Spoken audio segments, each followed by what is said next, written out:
Okay, well, we might as well start.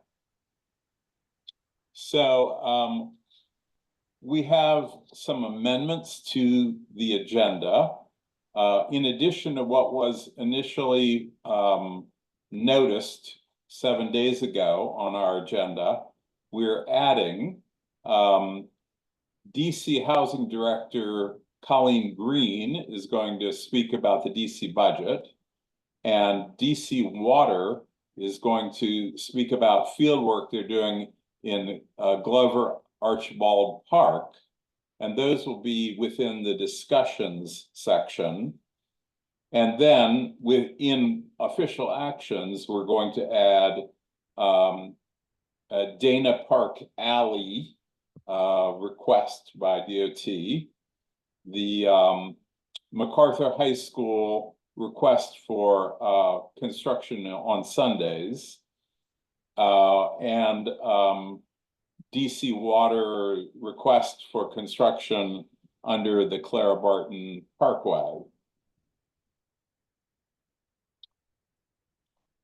Are there anything to add for that, or shall we approve the agenda? I second the motion. All in favor of approving the agenda?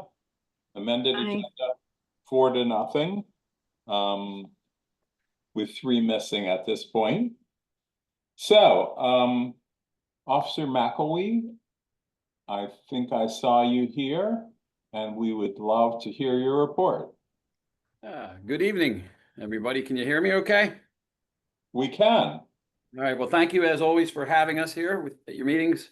For those of you who don't know who I am, I'm Officer McElwee. I'm assigned to the 2nd District as your traffic officer.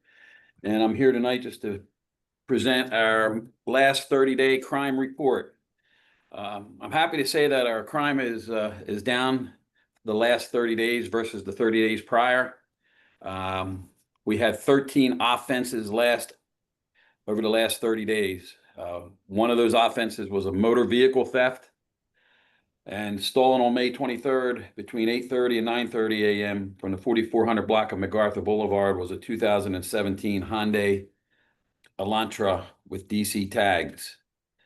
The theft from autos, we had 8, which was down also. We like to see that down to a 0. But we did have 8 theft from autos. All of them involved items left in plain view, and 6 of them involved the windows being smashed out to gain access to those items. I'm just going to go over the locations in case anybody lives near these locations, just so you know they were hit. And if you see anything suspicious, cars, persons, please give a 911 a call.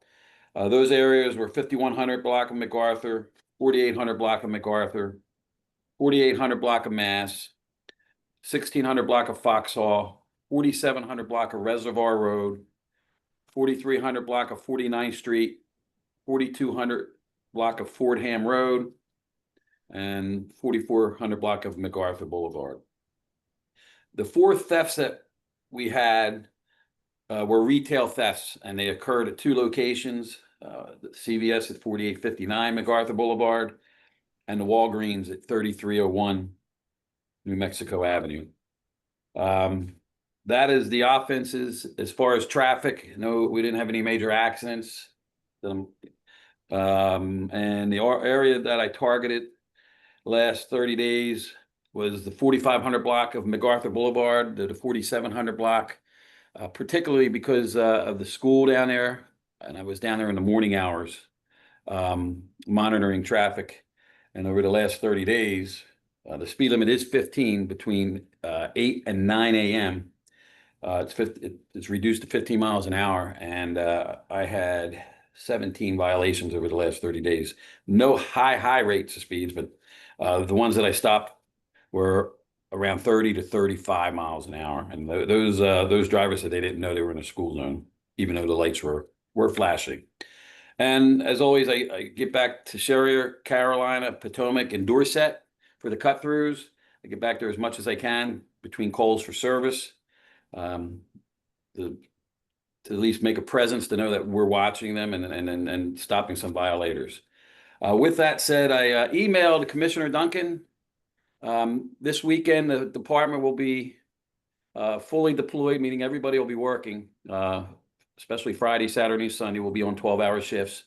And my Lieutenant Cullen, wanted me to put out some road closures and some events that will be occurring throughout the city, throughout the Northwest, because of World Pride. And I sent an email to Commissioner Duncan if you could send that out, or just, if anybody wants to go to Commissioner Duncan, and she'll have all the streets, all the events that you may want to stay away from if you're in a hurry to get through.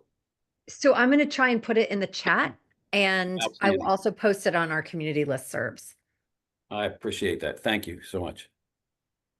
With that said, I'm open for questions, complaints, concerns.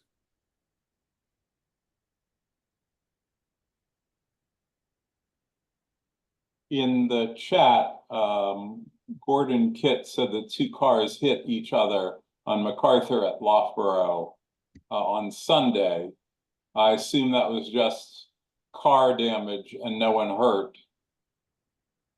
Yeah, as far as I know, we didn't have any serious injury accidents, property damage. I can look into that.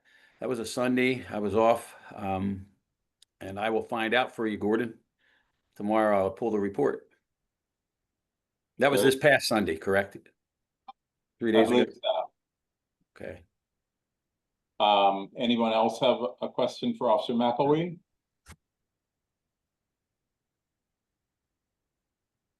Everything's going pretty well. And Okay, as I always put out at the end, vacation checks, hit me with an email if you're going to be leaving your house for more than 2 or 3 days, and ride-alongs. Everybody's invited. We have a ride-along program. It's 4 hours, and I'd be happy to assist you with participating in that. With that said, have a great month, and maybe we have a meeting next month. we have one scheduled, yes. Okay. I guess if that falls after the 4th of July, hopefully I see everybody at the Palisades Parade and the Palisades Hoedown event, which I will be participating as the judge again for, I think, the 6th year. Look forward to seeing everybody. Thanks again for having us. Thank you. For the MOCA report, Ms. Gibson, do you have anything to talk about other than what Director Green will be discussing? No, I'll be deferring my time to the director. All right. Is Director Green on already? If so, we could just jump to that.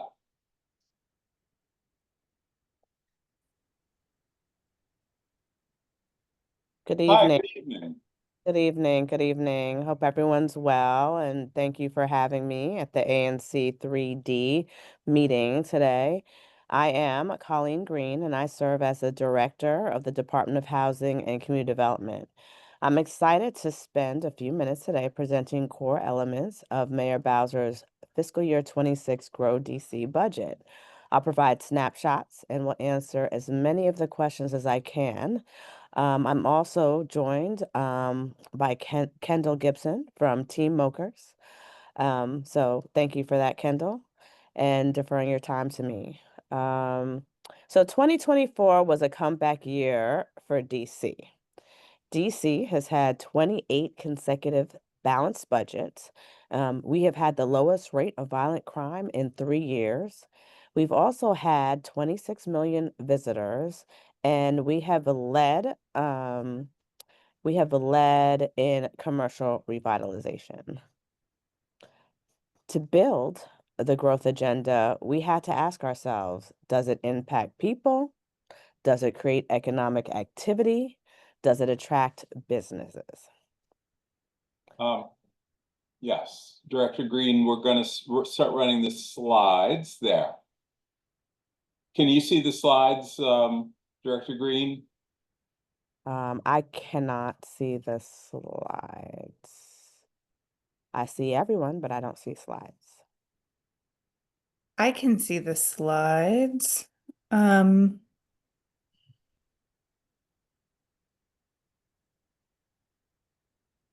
And I'm on one of two pages. Let's see. Yeah, Yep. this is, this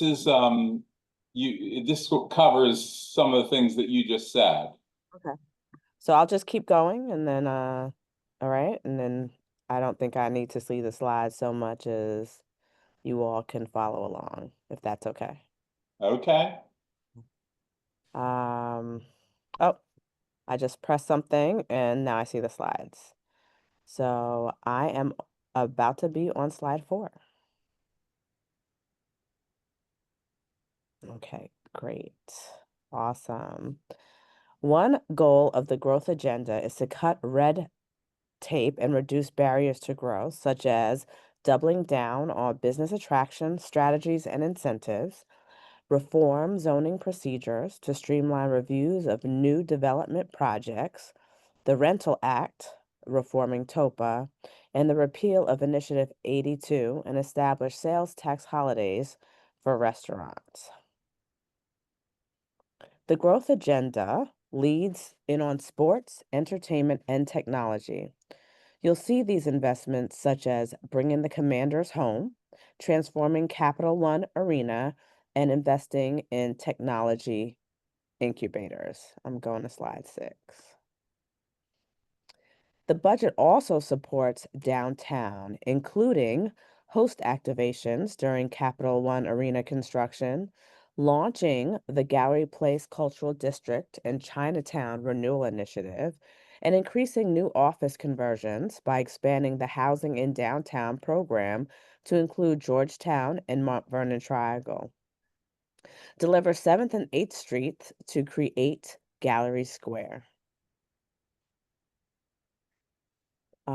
Investing in our schools means 2.8 billion, a $123 million increase from fiscal year 25 to support more than 101,000 DC public schools and DC public charter school students, 270 million to support pay raises for DCPS and DCPCS teachers, 2 billion for 30 school modernizations and 148 million for small capital improvements at schools such as HVAC replacement, windows replacement, and athletic field improvements. 10.7 million to replace and modernize technology equipment and upgrade IT infrastructure at DCPS schools. 3 million to continue high impact tutoring.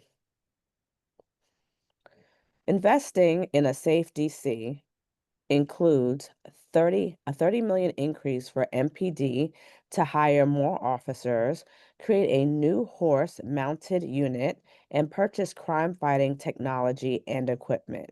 2 million for safe commercial corridor grants and 1.3 to raise salaries of 911 and 311 call takers to $61,313 annually and 1 million for call taker recruitment and retention bonuses.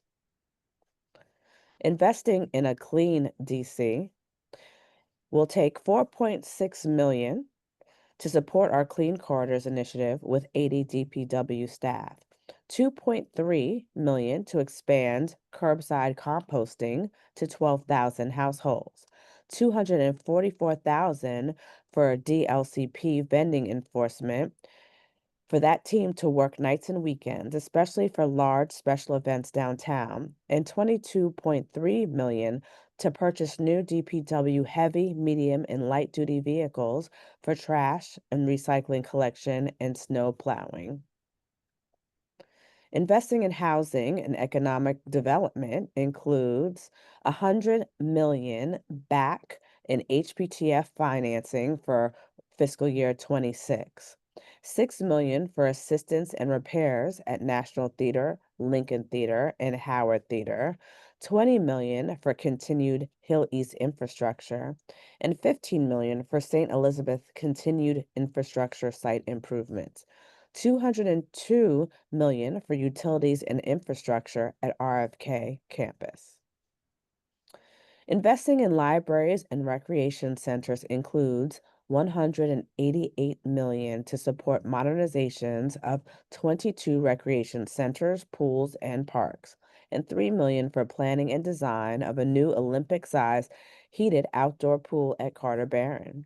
26.3 million for small capital improvements at recreation centers, such as HVAC replacements, playground equipment updates, and roof repairs. 400,000 for stipends to DPR volunteer coaches to offset transportation, time, and other out-of-pocket expenses incurred with volunteer coaching. Today, I just wanted to provide a snapshot of the big investments in the budget. If you want to learn more, please visit budget.dc.gov, and I'm happy to answer any questions you might have about my presentation or my agency. Thank you, Director Green. Do any of the commissioners have questions?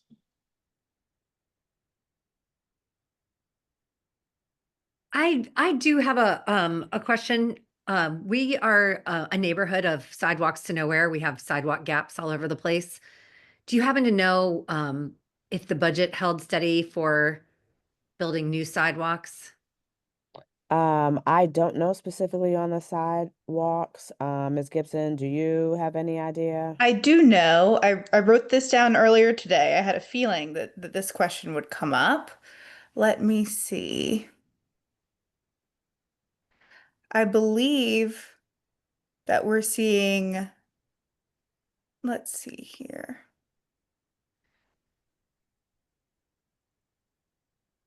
From DDOT, I know that for the funding for full year 26, we have $6 million in total for the sidewalk gap project. 3 million of that is from the federal government, and we are having an increase in local funding from 2 million to 3 million. So that total is 6 million. Great. And my other question, I think I read somewhere that there was like additional funding for WMATA, but it was hard for me to tell like what all the funding was. Like, what is our investment in the WMATA in the public transportation system?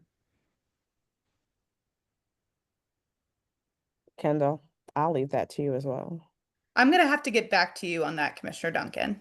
Okay. I know they had asked for 750 million and for some reason, or 250 million. I think that we met that, but I wasn't sure. All right, I'll follow up with you on that.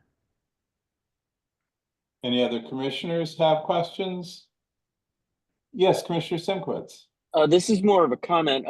Director, thanks for coming. I went to a budget information session with the mayor back in the winter sometime, and we had a really challenging time because of the economic uncertainties. And I really have to thank the mayor and her team for delivering this budget in under really difficult circumstances. And thank you for appearing tonight, Director. Thank you. I appreciate that. Does anyone else have questions? You can just raise your hand if you have a question. Seeing none, I think that we got it. Can I share some exciting news that I have? Yes, please.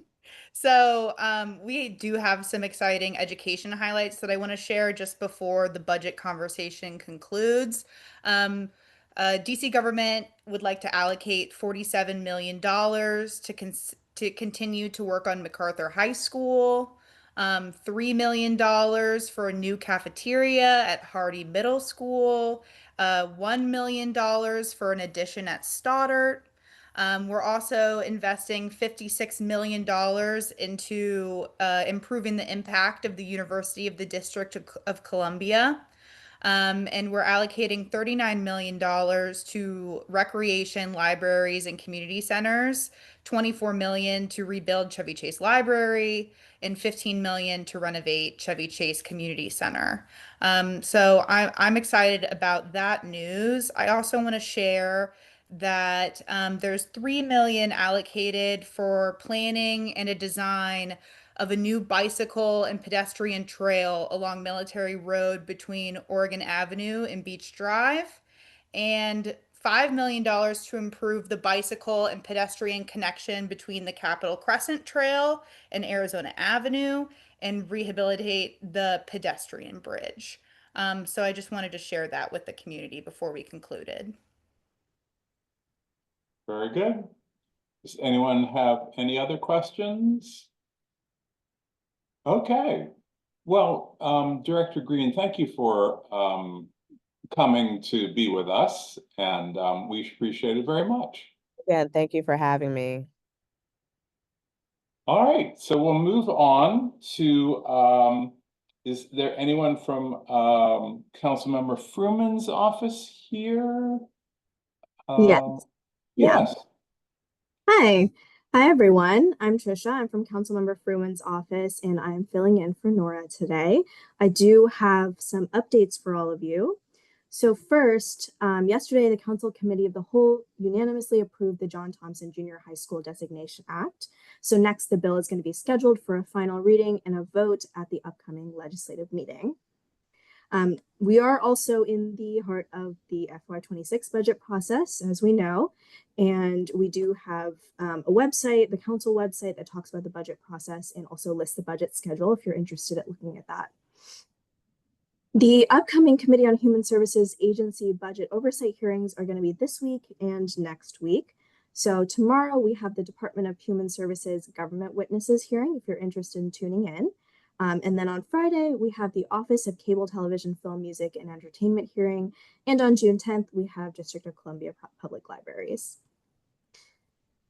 We have our CS team in the Ward Day coming up on June 11th. It is going to be at the DCMPD 2nd District Station from 4 p.m. to 7 p.m. So this is a really great opportunity to get to know our constituent services people and discuss our services and the requests that matter to you. We also have Pride coming up, which is very exciting. We're encouraging everyone to participate. We will be in the Pride Parade on Saturday, so very exciting about that. And then again, just look up the road closures ahead of time because there will be a lot of those. And then the last thing is the Better Bus Network, which is launching on June 29th. Metro has a trip planner online, so you can use that to see what your new trip and your new stops are going to look like. And the last thing here is that our newsletter is coming out tomorrow. So if you don't have those newsletters, you should sign up at mattfreemanword3.com. But it is coming out tomorrow, and it'll have more details on all of these topics. And that is it from me. Does anyone have any questions? Yes, Commissioner Simkowitz. Could you please let the council member know that we really appreciate the council member pushing the John Thompson renaming of the school through. ANC 3D passed our resolution in 2020, thanks to former Commissioner Michael Shrieky and former Commissioner Jeremy Delmorel. And I had my niece read our we had a resolution presented at the council at the council's meeting about a month ago. I was on vacation, so I couldn't go. So I asked my niece, who's in 10th grade at Georgetown Visitation, to deliver that, and she did a great job, apparently. So thank you, thank you, thank you. Yeah, thank you for letting us know. And I did watch your niece talk, and she was really great. Thanks. Are there any other questions? Any other questions for Councilmember Fruman's office? No, well then let's move on. I don't think there's anyone here from the Department of Transportation. Do not see that. So let's move to American University. Jason Millison, I believe, is here. Yes, I'm here. Hello, everybody. Jason Millison. I'm the Director of Community Relations at American University. I just wanted to let you guys know that the summer is still a very exciting time for AU, mostly because that's when my office really gets after it and starts creating some new events that are centered specifically around inviting neighbors out to campus to enjoy them. So we've got our upcoming Community Liaison Committee meeting that goes through all of the things that the neighborhood should want to keep up with as far as AU and its plans for the summer, and a little bit of a recap of the semester. And we've got a bunch of things coming up in the summer and the fall. We'll be participating in the Palisades 4th of July parade with Councilmember Fruman's office and marching in that. If folks want to join us. We've got summer camps coming up for both basketball and volleyball, which are great, that are open to the public, ages 5 to 15. I'll share some information on that. And we also have a summer/fall movie night and a concert night at our outdoor amphitheater. So I'm going to drop those in the chat, and you can click on the link inside of the image within the chat if you need to learn more about it. And that's the only thing I've got, and I'll drop that in the chat now. Very good. Anyone have any questions about that? Okay. Are there any other universities here? I don't see anyone else, but I may have missed someone. If there's no other universities, then I'm going to go to Mr. Spiescher from the German Embassy. Yes, hello, good evening. My name is Kai Peter from the German Embassy. I have two things I would like to contribute here in this meeting. We had a fantastic event on May 10th at the embassy. Maybe some of you were there also. It's the annual EU Open House, which we regularly organize together with the French embassy. This time it was at our embassy, and we broke all records. It was open for community, for visitors from everywhere, and we had over 12,000 people walking through the embassy and the compounds and the residence, and it was just an amazing event. So this was really great for us to see the interest of the community in Germany and France. And the second thing, of course, the construction update. It's going smoothly. There are no trucks standing and waiting in line outside, blocking the neighborhoods, driveways.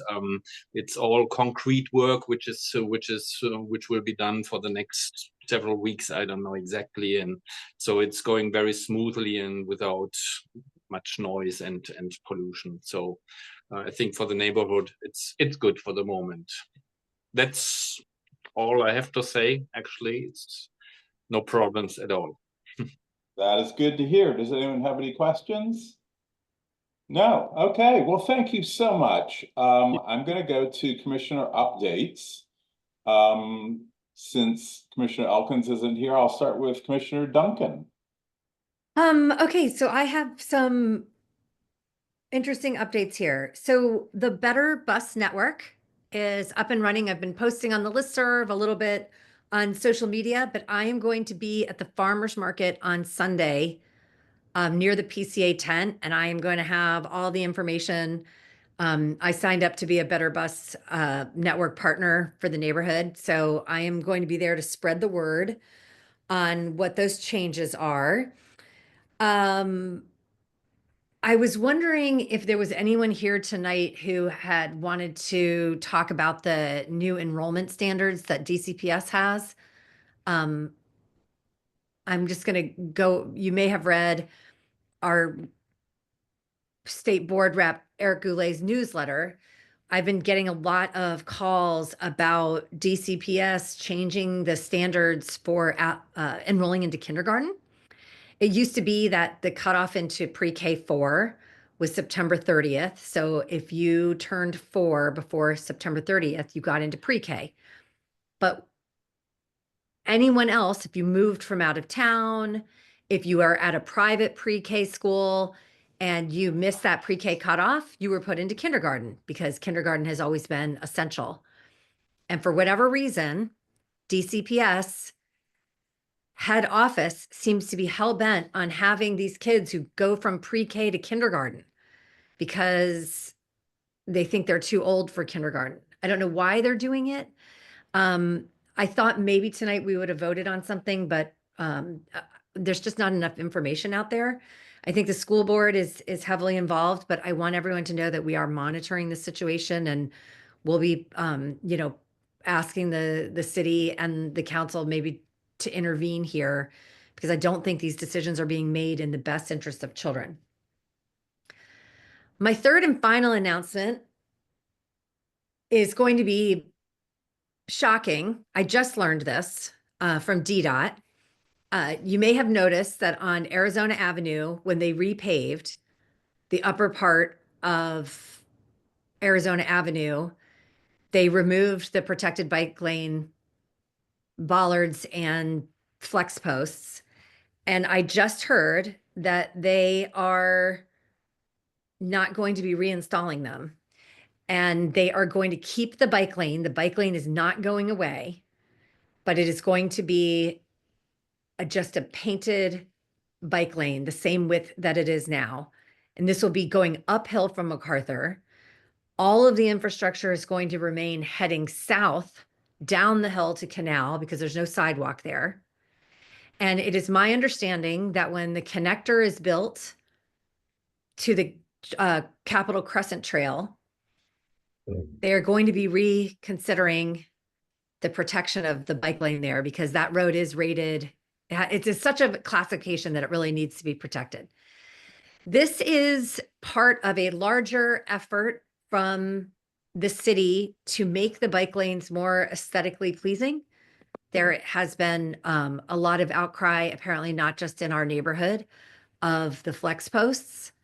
I asked why they couldn't just put the bollards in and just leave out the flex posts or just put them occasionally. And then they become a hazard for the cars, particularly at night, because they hit them. So I'll be posting a DDOT approved statement on the listserv probably tomorrow or Friday, but people should know the bike lane isn't going away, but the flex posts aren't going to be reinstalled. Okay. Commissioner Blumenthal? I had a brief update. So the news is just painted lines for a two-way bike lane, the right lane of which runs into traffic uphill. This is why That's they said I could announce this tonight at the meeting, but I told them that I wasn't going to put anything in writing until I had a statement. Like they sent me a statement of what this is going to be. I'm not sure that they're allowed to do that because I don't know. It's not it's worse than having no lane at all. Flat out. It's worse than having, and it will satisfy absolutely no one at this meeting or in this neighborhood on either side of this debate, because they're going to remain all the way down the hill and south of MacArthur, right? Fabulous. All right, my announcement was just to note that the dog park at Palisades Park is now open, and to congratulate Avi Green and the, I assume, Palisades Community Association, who worked very hard on that. Also to note, I got one letter from a constituent, but I'll highlight it. The only thing that I think gets less obeyed less than the no through traffic signs on Galena is the leash law in the District of Columbia, particularly at Palisades Park. Now that this park is open, there's really no excuse for using the soccer field or the baseball field, which is expressly prohibited as a place for dogs. So I hope people will take advantage of that.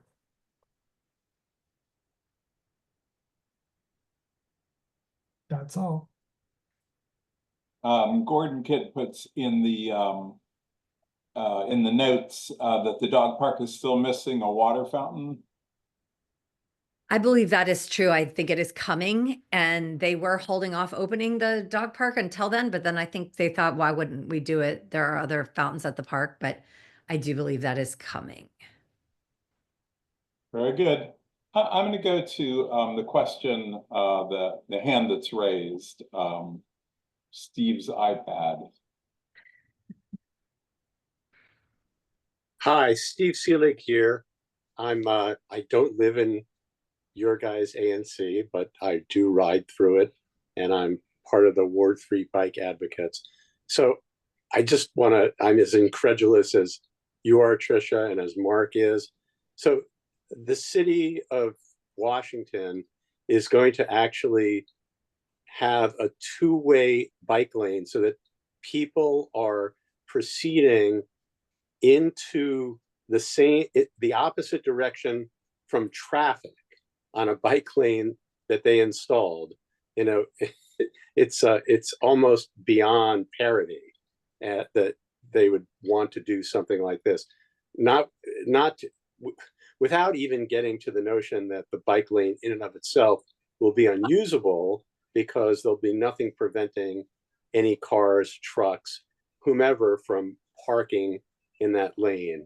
And to me, Trisha, I'm sure they didn't say specifically that this one decision was made for aesthetics, but you know, to me, cars parked on the street ruin the aesthetics of my city. So, you know, aesthetics is in the eye of the beholder here. I can't believe that this is anything that is going to promote safety. And I'm actually appalled that our Department of Transportation would do something that would endanger lives when they have a perfectly fine alternative. Thanks. Thank you. All right, well, I'm sure we're going to get into it. So I don't have anything special to add, and I'm going to turn it over to Commissioner Simkowitz. Do you have anything? No, sir. Thank you. All right. Well, then let's go to community concerns. Are there any community concerns that are not on the agenda that anybody wants to bring up? And I don't see Cal Simone on here yet, but if Cal Simone comes in later, we'll reopen community concerns. Anyone else? All right, very good. Let's go on to the discussions. Since we already did Director Colleen Green, let's go to DC Water. We have Peter Kelly and Pono Hansen.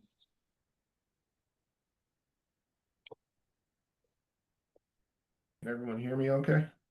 We can hear you. All right. Well, thanks for having us. We are the project team. I'm Peter Kelly. I'm the DC Water Project team lead for this project. We wanted to give the community, the ANC, a little update of some field activity that we're going to do in support of this project. We're in the preliminary stages of the rehabilitation of creek bed sewers project. We're going to give you a brief overview. I'm going to give you a little bit of background, and Pono's going to go through some of the schedule of what is going to be upcoming of this field work in support of this project. And then we can have some questions and answers. So a little bit about the project background.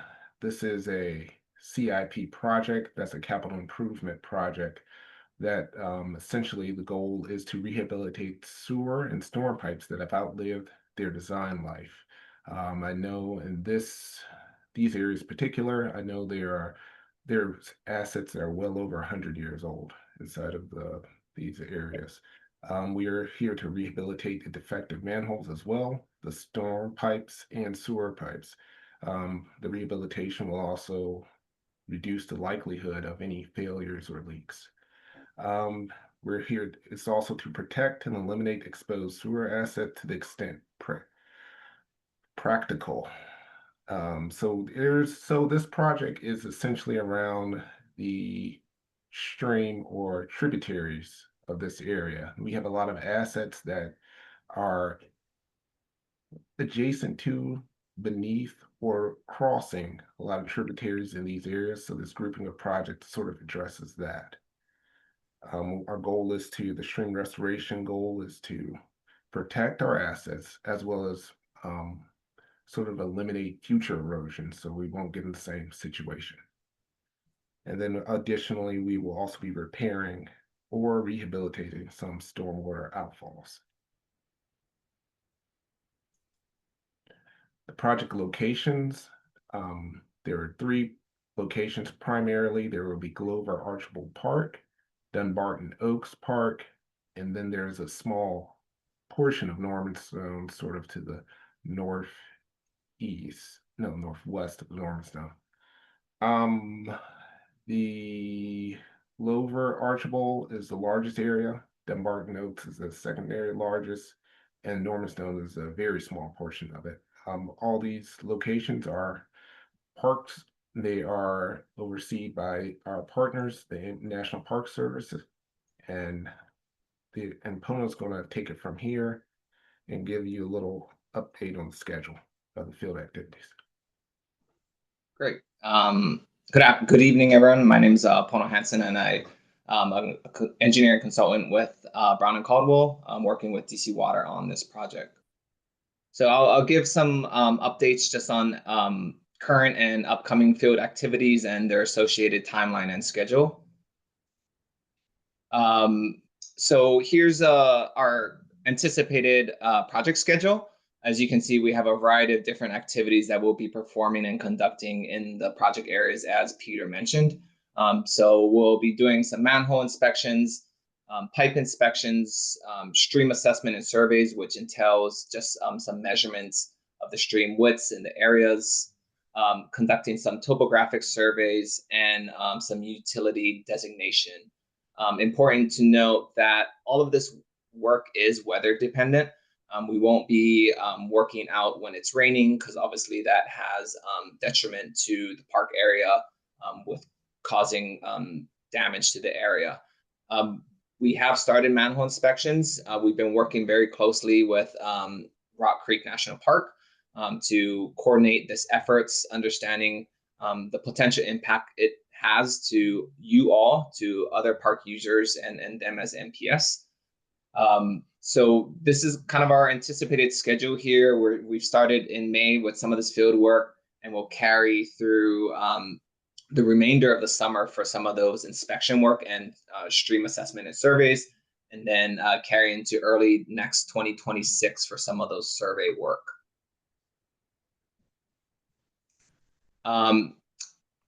Just a friendly reminder, and kind of summarizes what we're doing out there, bringing this to forefront for you all, just safety and awareness for not only you all as park users, but our crews. The crews will be working pretty close to the trail. So we're just asking, just avoid approaching them and entering the work, because they will be operating handheld equipment. So we just don't want them to drop or lose those equipments.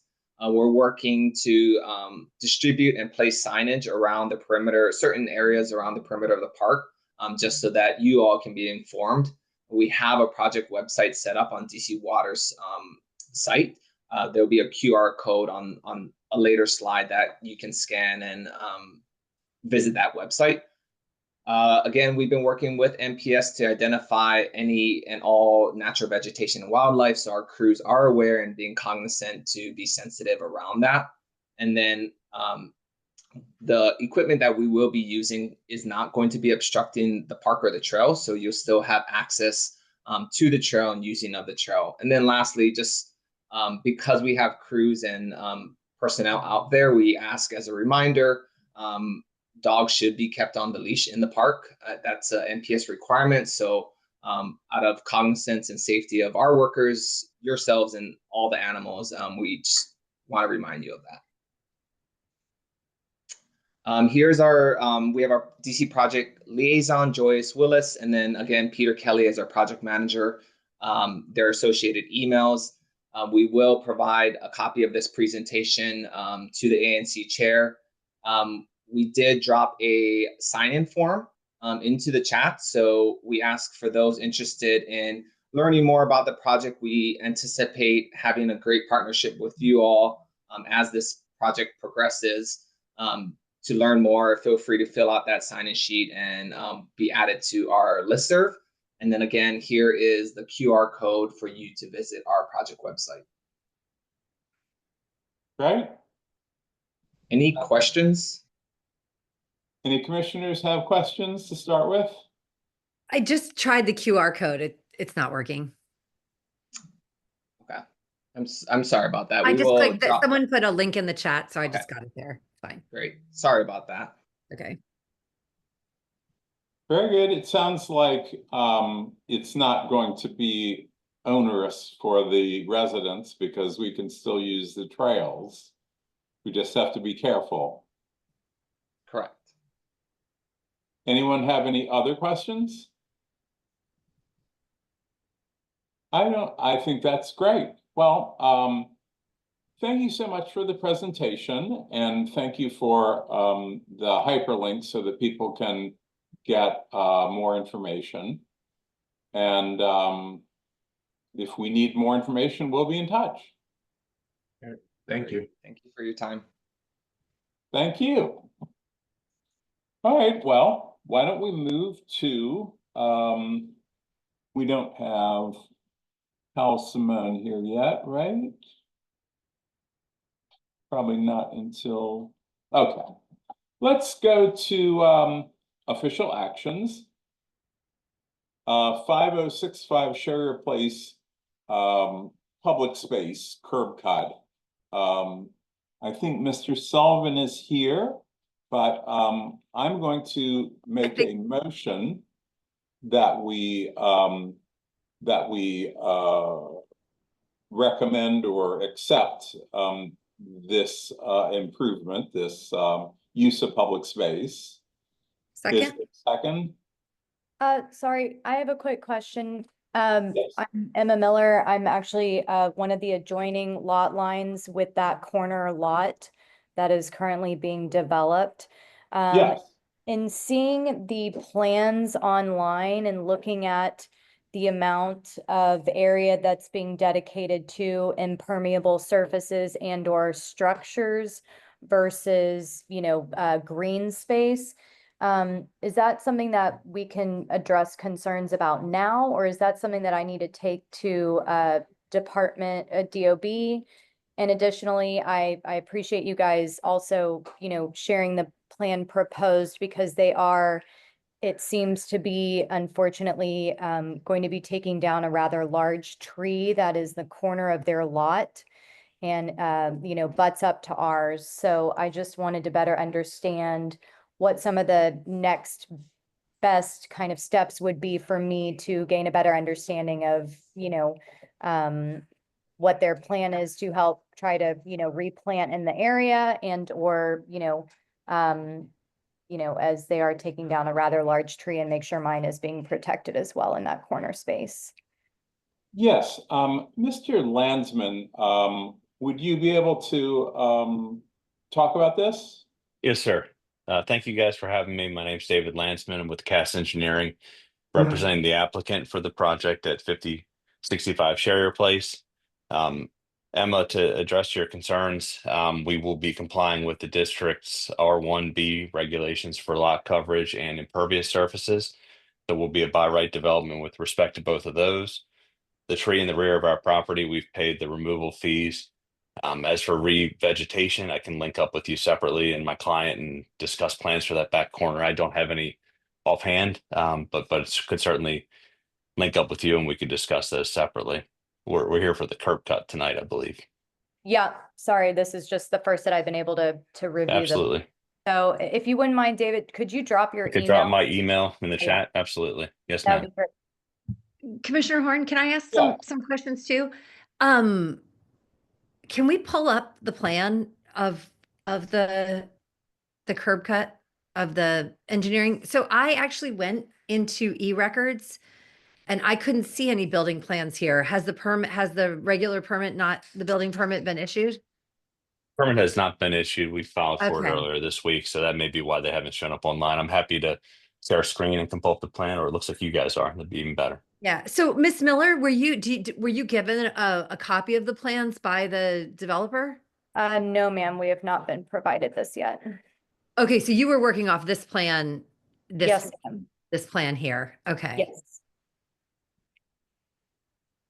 And I know I do also have, I believe one of the adjoining lot members joining as well. Polly's here, who backs up on the back side of that. So would be butting up against the fence line where this new second building or detached garage would be built as well. So I don't know, Polly, if you have any questions here too.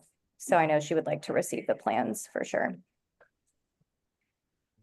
Well, we have found that before work has commenced, when the surrounding neighbors meet with someone like Mr. Landsman, it's extremely helpful. And you all don't have to, but if you would like to invite Commissioner Horn or myself, we'd love to attend. Perfect. I really appreciate that. Thank you. Yeah, Emily, you have my email now. I'd be happy to link up with you and my client for the project. Unfortunately, the DDOT stuff sort of tracks ahead, just based on how their scheduling works. So plans have been filed, but we're in a position where we can meet with you guys and discuss. And I think my client would be happy to be a part of that discussion. And yeah, Trisha, you and Bernie would be welcome to join as well. Thank you. And it is my understanding that there is already a curb cut here when they are just making it the new DDOT standard apron. Am I correct in saying that? Yes, ma'am. All right. Is there anything else about the public space permit? Any other questions? I just would like to make a comment because I try to be pretty standard on this. If there is an existing curb cut, I almost always vote to have the new one redone. Making a new curb cut is a totally different matter, but that's sort of what my personal standard is. And I went there and saw the existing curb cut, and you know, it's quite reasonable to have a that curb cut stay there, or a modern curb cut put there. So I would move that we approve the public space application, and obviously we're happy to talk about the other issues later. All in favor of this this approval? Aye. It's 4 votes in favor. Let's move to 4430 Lowell Street, and that is also a curb cut.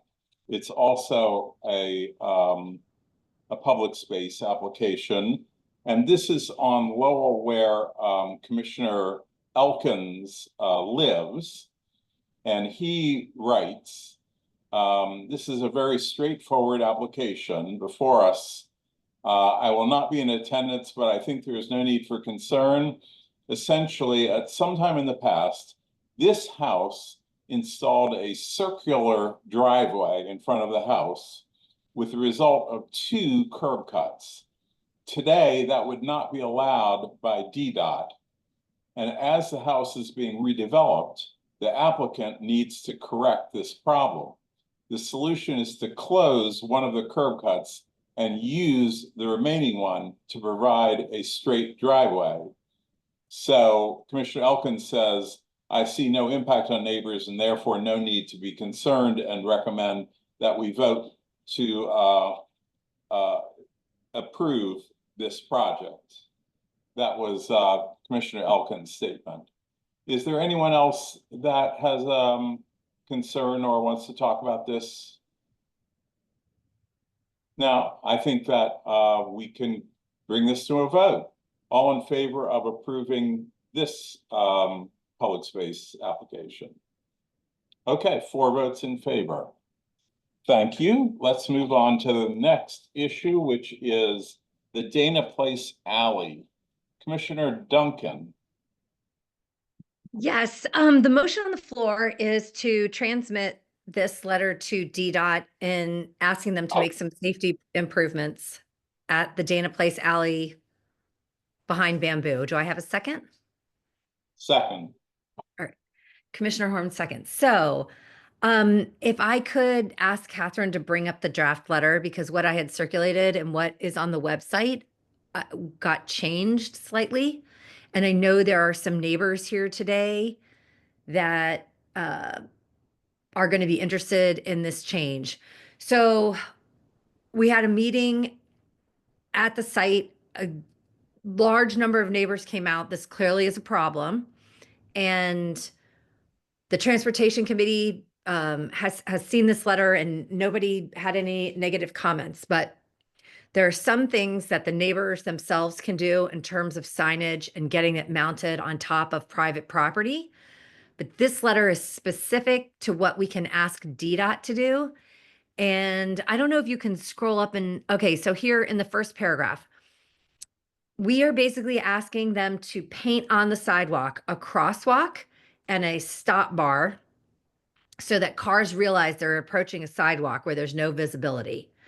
And the original letter that I had sent them was asking for some flex posts where the no parking sign is. We are taking this out of the ask. It is separate from paint. There wasn't a lot of consensus on what should go there, but in the end, I think the paint is going to be the most impactful.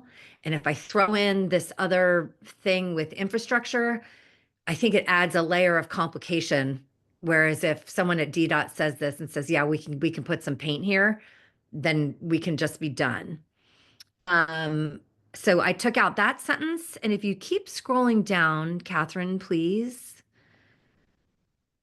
There's the picture there. I took out the last paragraph where I also mentioned the stanchions. And if you keep scrolling, I took out, oh, so right here is an example of what we are asking them to do is paint a crosswalk on a sidewalk with a stop bar. We were told they don't do this, but they clearly do it because they've done it. This is actually in our ANC.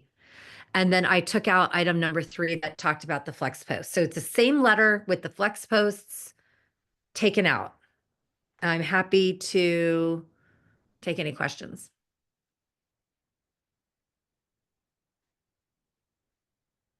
See no questions. All right, I think we should call the question. All right, all in favor of this letter? 4 in favor, none against. Let's move to the Trammell Crow MOA concerning the black coffee. Commissioner Duncan?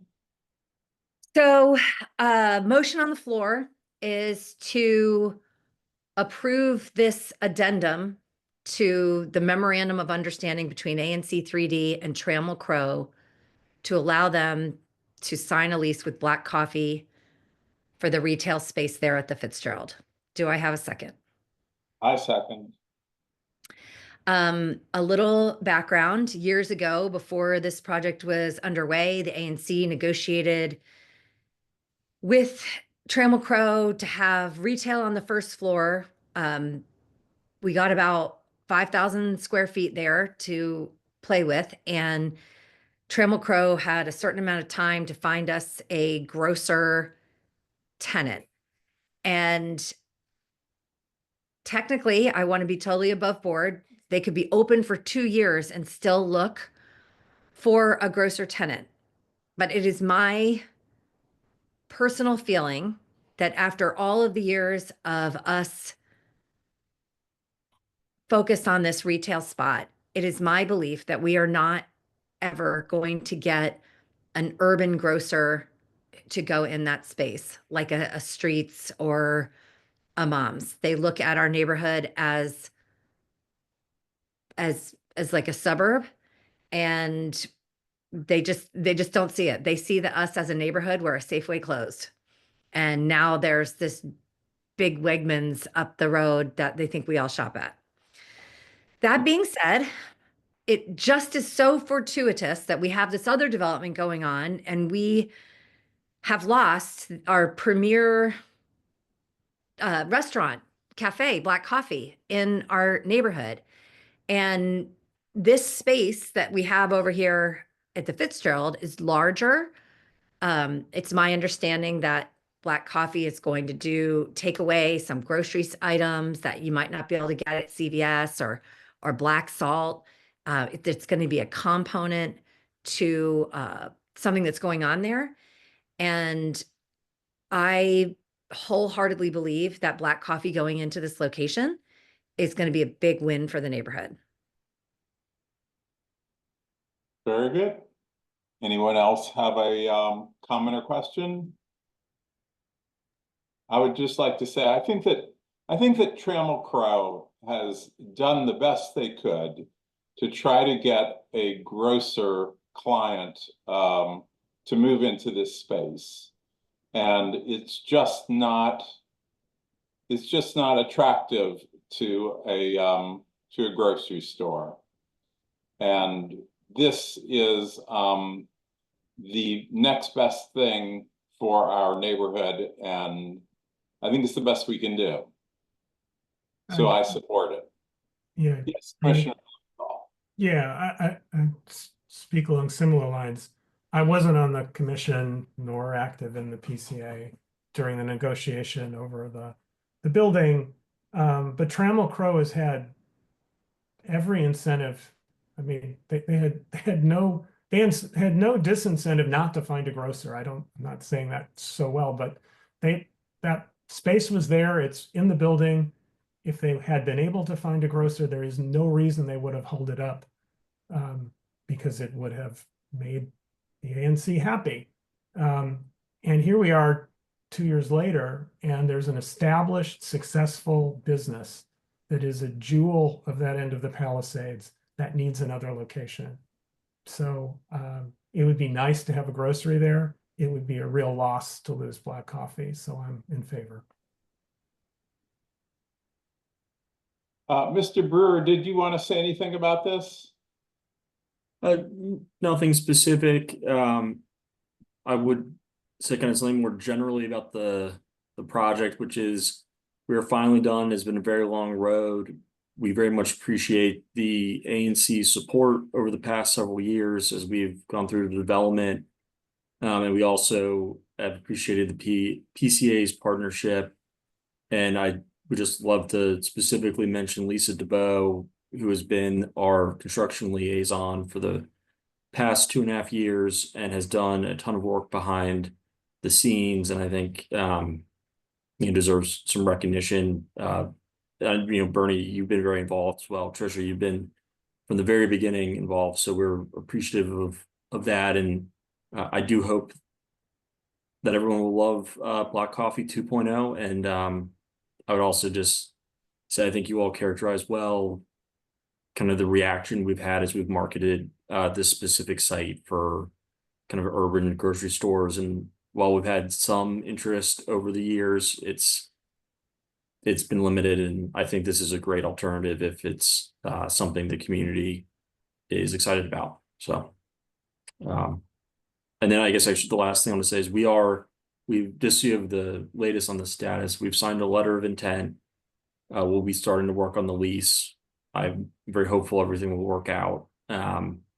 So we've come here prior to having kind of a fully signed transaction. So it may not come to fruition, but we didn't want to go down the road without coming and asking you all for permission before we started that with Barbara.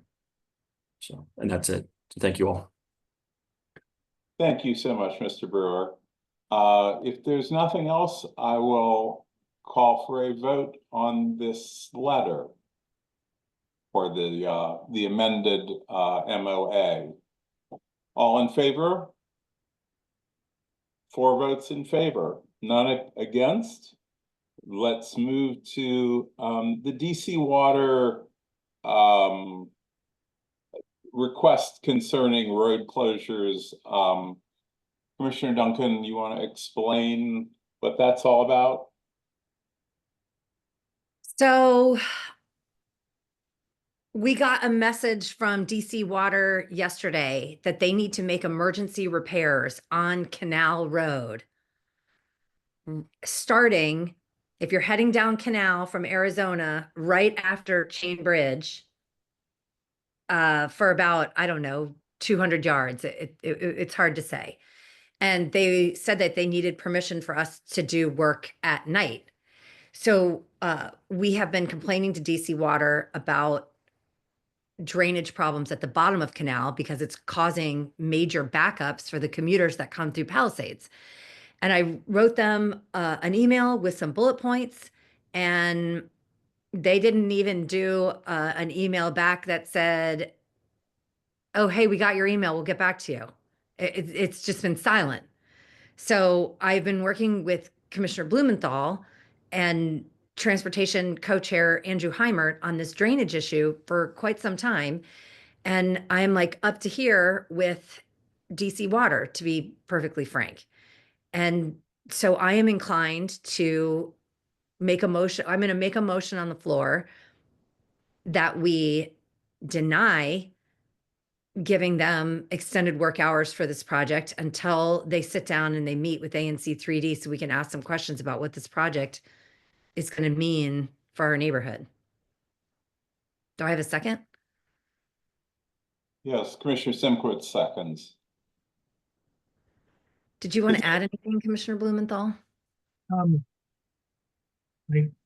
can't, I mean, I support I'm a no on approval of their request.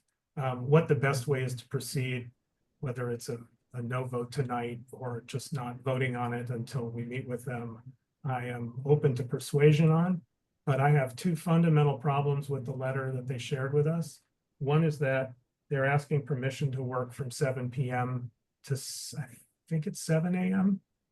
They do that 12 hours. I mean, we would close 100% the limit that. existing, I mean, I'm not, I don't approve that. I think we want to try to push to 9 p.m., 5 a.m. I mean, history has history. We have daily experience with how the most minimal obstacles on canal between Arizona and Chain Bridge or just beyond or just before snarl traffic at that intersection at the MacArthur and Arizona intersection, create backup traffic. Just today, Commissioner Duncan and myself, we both happened to be on Canal Road at 3:15, 30 minutes after the lanes changed over, and there were 2 lanes of traffic headed, snarling everything, in part because there was one disabled vehicle that had its tire about a foot into the outbound lane, snarling traffic into Virginia about 2 miles deep. So I'd like to see that. I am not in favor until they A, restrict those nighttime hours to something more reasonable, and B, explain to us what else they're doing, because that's not clear from the letter either. Like what are they doing during the daytime and for how long? So I would like to state for the record, because we get a lot of notices from neighbors that we understand that when Canal Road is down to 1 lane, our neighborhood is at a standstill and our roads are not made for this. We can't spend a month with 1 lane. We just need to know what they're doing. We are getting a lot more pressure in DC, including on Foxhall Road, out Glen Echo, because the GW Parkway is under construction. And there's a lot of commuters that are choosing to come on our side of the river. And if they're going to block 1 lane, I understand these are emergency repairs. We also don't know if these repairs that they're doing are going to address the problems of the flooding at Canal in Arizona. Like that, they have to do that at the same time. It's a big problem. Just everyone out there, we're on it. We know we're trying our best. Commissioner Simkowitz? Commissioner Simkowitz? Let me see. Can you hear me now? Yes. Can you hear me? Commissioner Duncan, I'm inclined to defer to the work that you've put in on this, but do you know the nature of the emergency that they're claiming? It said, Mark, if you remember the exact wordage, it said it's a sewer line. He's going to pull up. It looked like a sort of a hastily put together flyer. But Andrew Heimert had called in. If we vote, if we vote no, is this going to have any impact on the neighborhood, do you think? I'm hoping that our no vote will get us a meeting, and then Okay. we'll be able to give them permission. Should we maybe vote to authorize you to make a decision only after meeting with them, so that if they, need to get an approval a few days from now? I would take that as a friendly amendment. I think that's a great idea. And I think we also need to be specific that it can't be from 7 p.m. to 7 a.m., that we need to make it from 9 p.m. to 5 a.m. I just want to follow up on the question from Commissioner Simkowitz. All that they say is that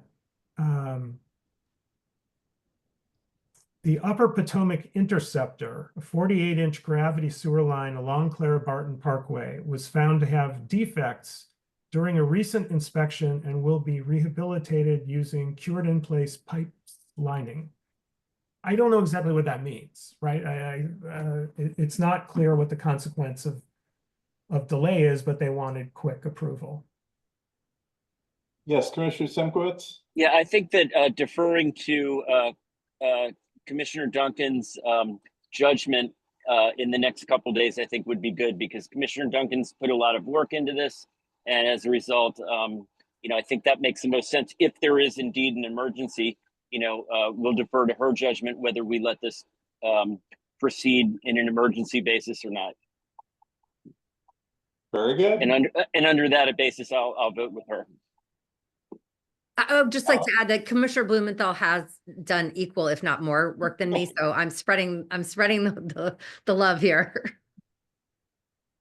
Very good. Okay, so all in favor of this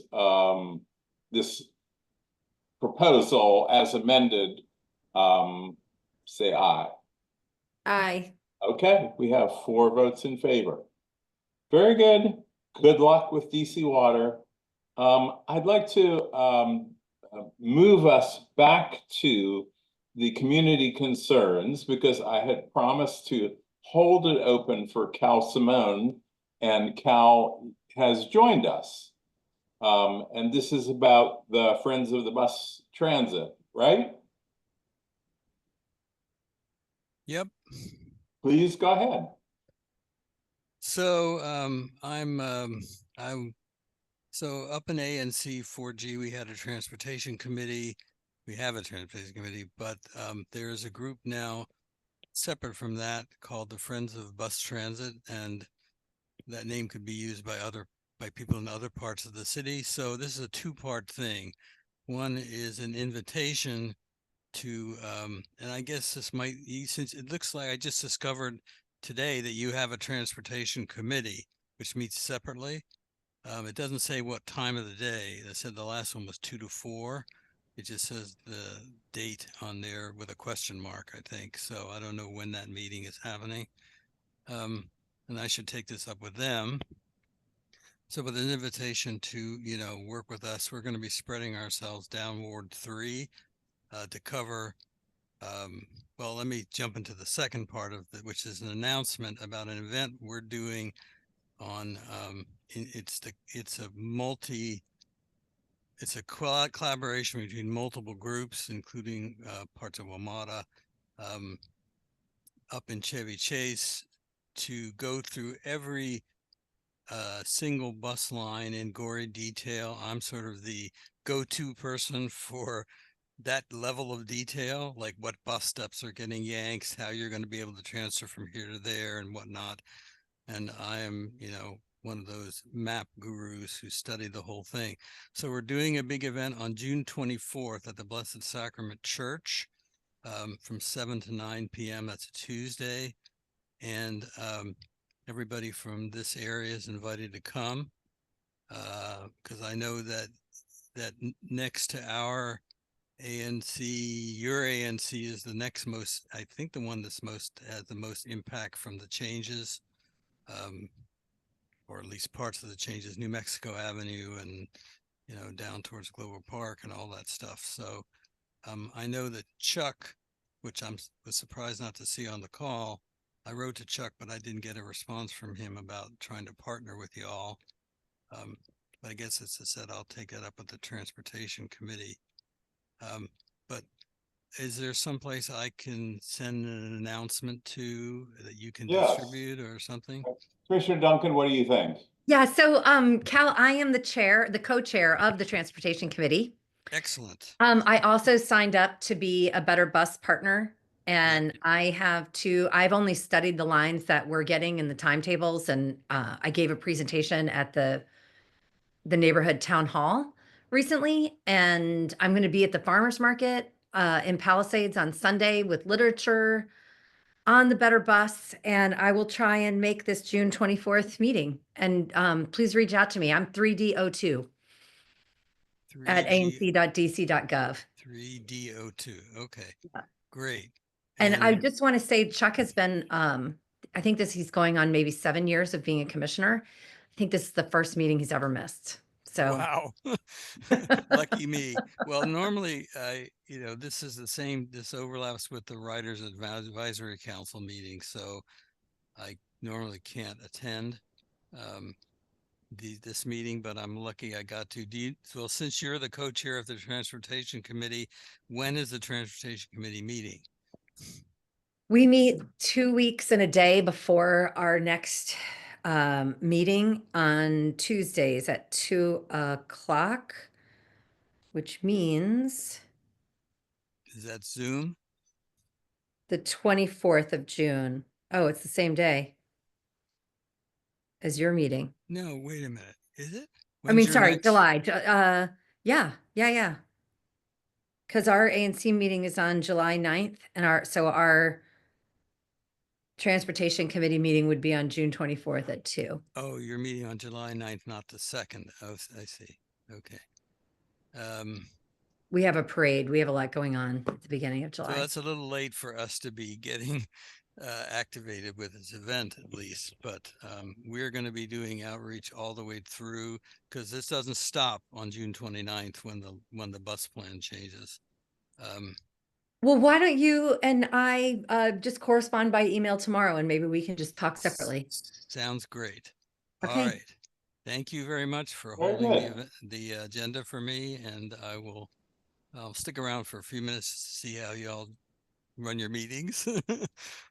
Compare with how they run the meetings up here, which I won't comment on.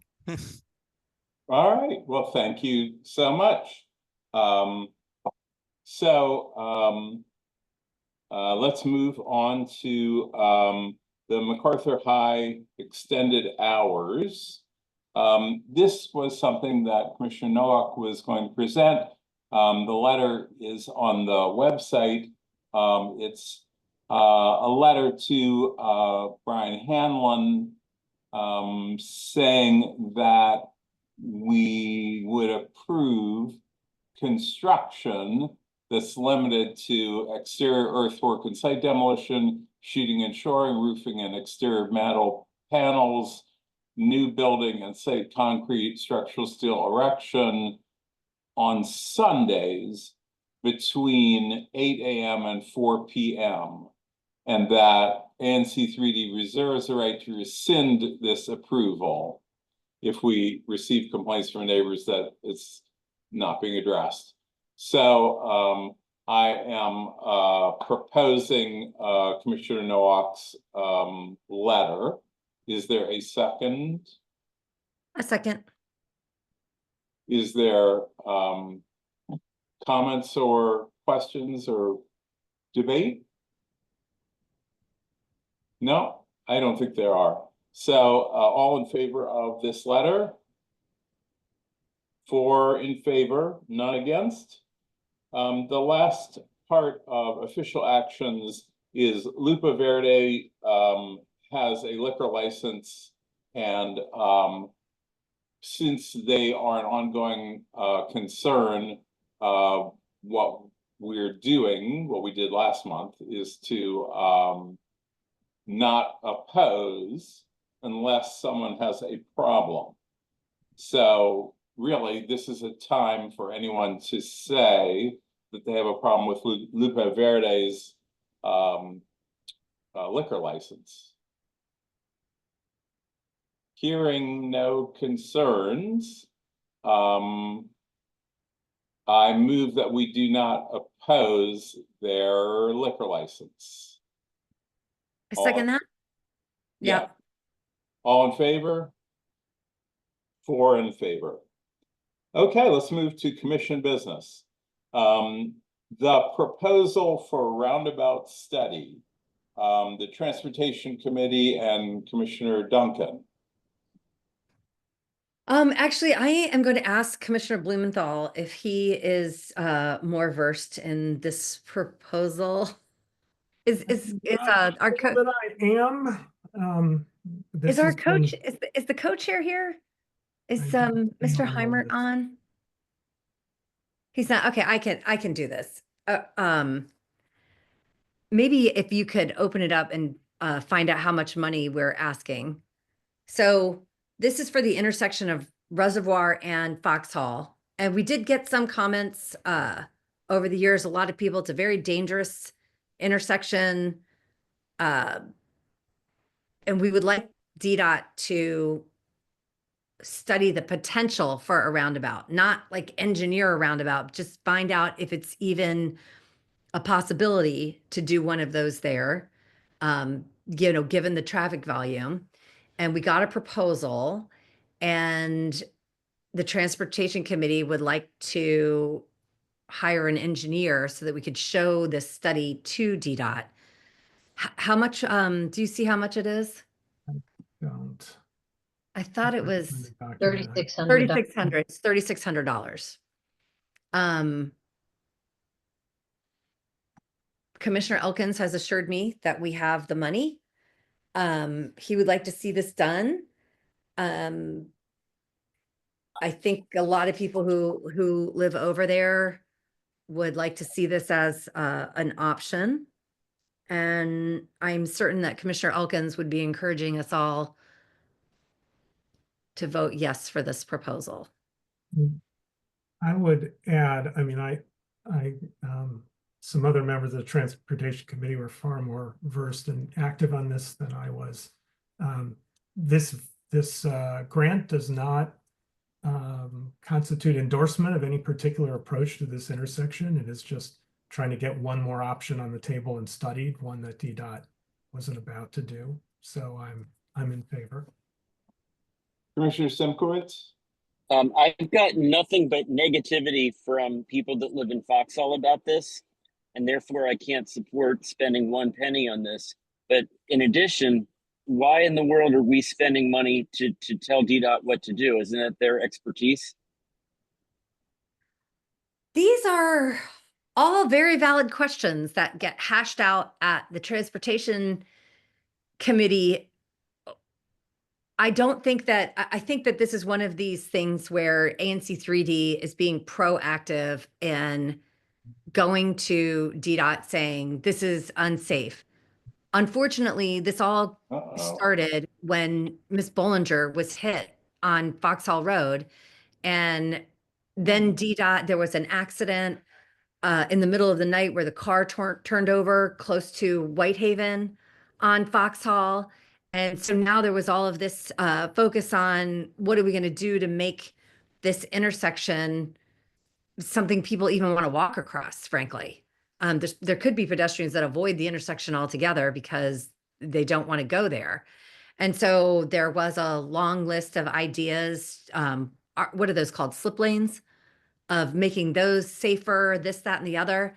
And this would be just like, we don't even know if the land mass there could do a roundabout. And we have also heard the comments, and I think they're legitimate concerns, but this is just creating an option to look at.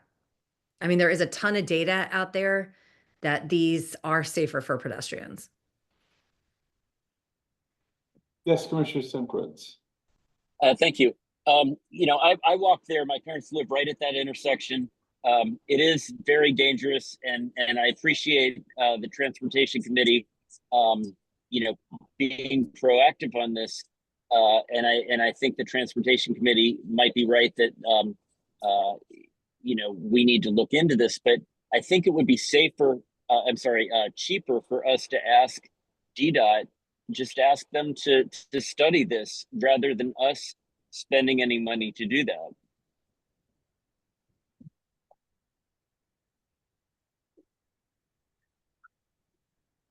It's a valid point.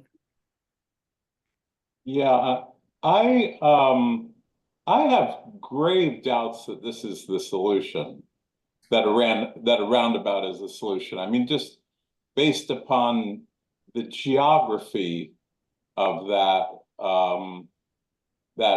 crossing, because of the extreme hill of Foxhall, it just seems like it would be a very difficult place to put a roundabout. And I've driven in Europe, so I know what's possible. would it be really harmful to defer this for another month when we have another couple of commissioners? Because I'm going to make a motion to table this vote. Commissioner Duncan, before you do that, what do you think about you sending a letter to DDOT to ask them to think about this in the next month, and then they can come back with a, an answer, yes or no. Yes, we will study this. No, we won't. I was going to say, I believe that has already happened. And what was the answer? Did they say no, we won't? That they are not equipped to, it's not that they reject the notion, but they're not equipped to do the study that we'd like to do. On top of everything else, we're in a difficult budget year. This is why I'd like to table it, because the people who worked the hardest on this are not here. I mean, this started before I took over the transportation committee. This has been going on a long time. And Commissioner, I agree. Commissioner Elkins and co-chair Heimert and one or two of the other transportation committee members ought to be able to speak on it before we vote it down. So I'd rather.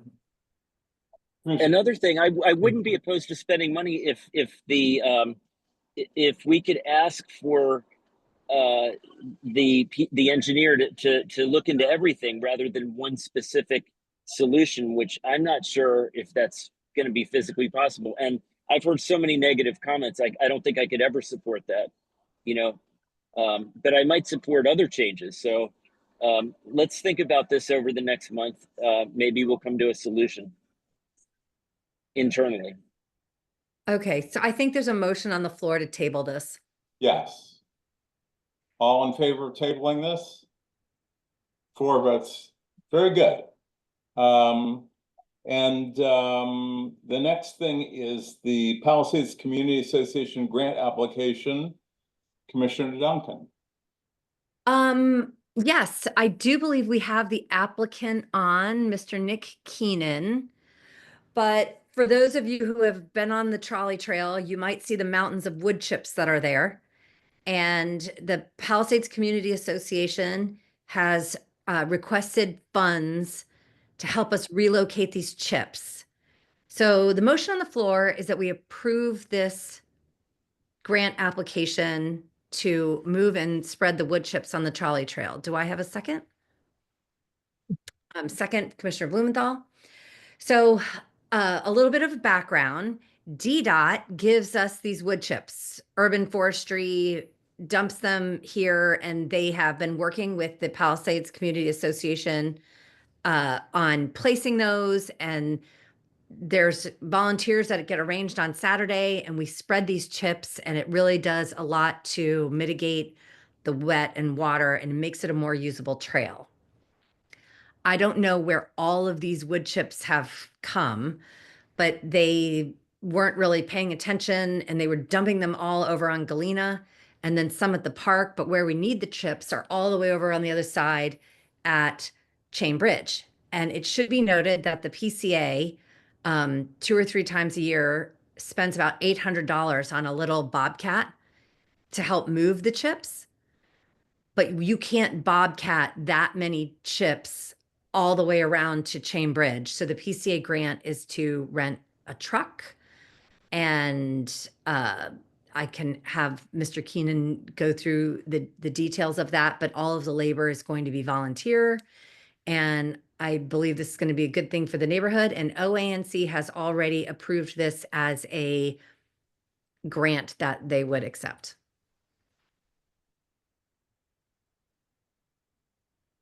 Yes, Mr. Keenan, would you like to put in your 2 cents?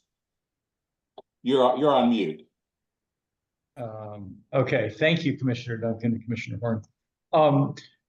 So what we would like to do to move these chips, because for unknown reasons, we got about 6 truckloads dumped at the Galena end of the trail all at once. And about 2 of those truckloads we were able to spread by hand in the immediate vicinity. And there's still 4 truckloads that are piled up at Galena. So we'd like to move those down to the Chainbridge Road end of the trail. And to do that, we'd like to rent a Bobcat and a flatbed truck. And total cost of that is about $1,100. And if the grant is approved, we'd actually like to do that this Saturday. Because as the summer progresses, it becomes harder to get volunteers. So that's, and, you know, as Commissioner Duncan was saying, the PCA has fairly regularly been funding the rental of equipment to do this. All the work is done by volunteers, and we've exhausted our budget. Our fiscal year ends at the end of September, and we've exhausted the PCA's budget for equipment rental for this year. All right, any other comments or questions? All in favor of this grant application? 4 in favor, none against. Thank you. Let's move to the treasurer's report. Commissioner Elkins gave us a very simple treasurer's report, which shows an opening balance of $33,206 and a closing balance of $32,579.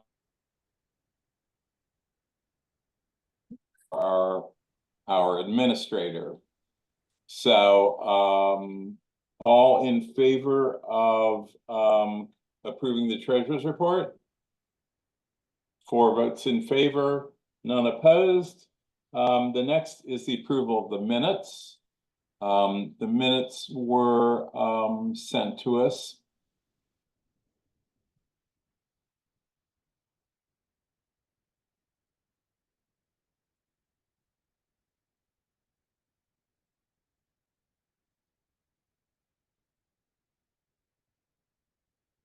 Does anyone else see Chairman Horn frozen? Yes. I see him frozen. Oh, there you are. Yeah, so all in favor of approving the minutes? Okay, we have 4 votes in favor, none against. The next meeting is the next meeting July 9th or is it July 2nd? Because I'm not going to be here either way.